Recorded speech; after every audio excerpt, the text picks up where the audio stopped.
कार्यकर्ता तैयार नहीं है, आपके कार्यकर्ता तैयार नहीं हो रहे हैं, आपके पदाधिकारी तैयार नहीं हो रहे हैं। कांग्रेस 20 सीटें मांग रही है, आपने 11 सीटें दी, वो 20 सीटें इस पर क्या पकड़ लो भैया, ये पकड़ लो, गठबंधन होगा। पीएम के खिलाफ कोई गठबंधन में प्रत्याशी तय हुआ अभी?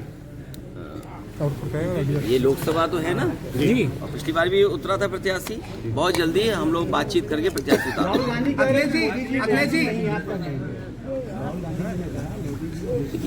सर्टिफिकेट का, इसलिए मैं बात नहीं कहना चाहता। कांग्रेस के नेता ने क्या, उन्होंने क्या कहा है, मैं उस पर अपनी बात नहीं कहना चाहता हूँ। लेकिन कौन है, जन्म से नहीं है, बहुत से लोग पिछड़े सर्टिफिकेट से। सर मोदी जी अभी से अखिलेश जी, न्याय व्यवस्था पर सवाल उठ रहे हैं आजकल। सवाल 400 पार का नहीं है। सवाल ये है कि उन्होंने कहा बीजेपी ने कि 30 सीटें हम गठबंधन को देंगे। तो सोचिए 38 दल का गठबंधन है, 38 दल का गठबंधन अगर है और 30 सीटें गठबंधन को मिल रही हैं, तो किसको कितनी मिली?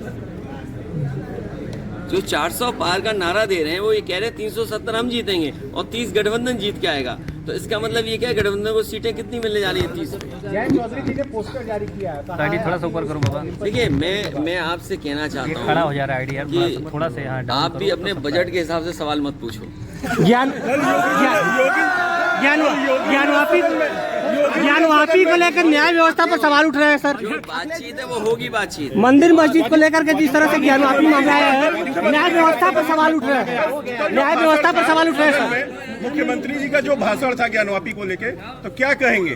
देखिए, हम सब संविधान से बंधे हुए लोग हैं और संविधान हमें ये अधिकार देता है, क्योंकि सरकार है, सरकार चालबाजियां करती है और चतुराई से काम करती है। कभी क्या हम किसी के अधिकारों को छीन लेंगे क्या?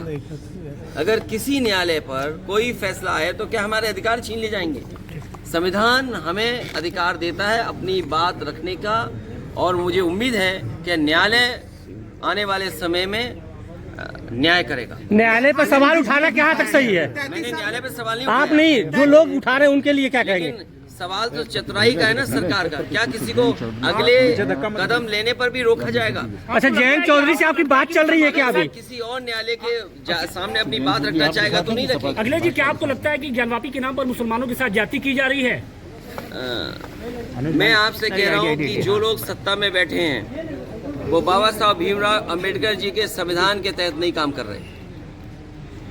रात में जिस तरह से वजूखाना का दरवाजा वो बार बार कह रहे हैं कि हमारे साथ अंबेडकर जी का जो संविधान है उसके तहत भारत के नागरिकों को, आम लोगों को हक अधिकार नहीं देना चाहते। ठीक, थैंक यू। बहुत धन्यवाद। जयंत जी आपके